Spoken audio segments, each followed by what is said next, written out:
The way I did that show is that Mo Money Mo Fajan was originally a Facebook comment on a friend's picture when he put a picture of himself, and he was at a scenic spot, but it was all light out, all the fog and the smog. Instead of Mo Money Mo Fajan. And I saw that and I was like, oh, I should actually write Mo Money Mo Fajan.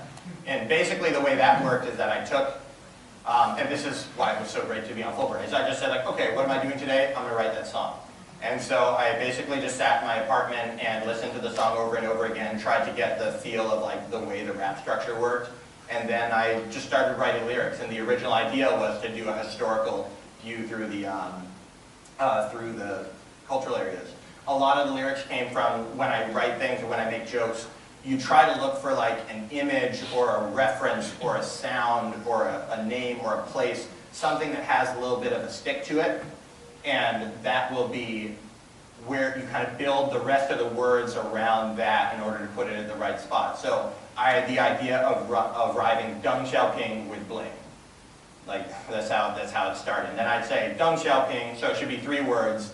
What's 3 words to describe bling? Ice cold bling. Deng Xiaoping, ice cold bling. And then the rest of the sentence is basically a way to put that at the end of the sentence, because if it's in the middle, it'll be buried. So that's how we had the line. Then we got my Gomer Deng Xiaoping. If you can add an extra line like calling Deng Xiaoping your Gomer, I just think it's really funny.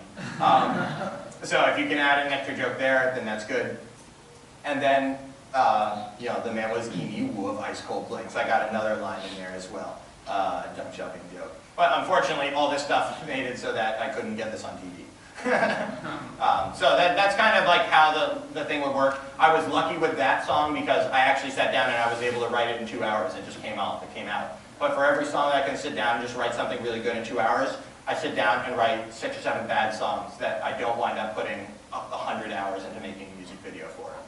So it's kind of a process of saying, is this good enough to go and put forth all this stuff? And if anybody knows venture capitalists who are looking to make media startups, that would enable me to turn a lot more of my ideas into videos.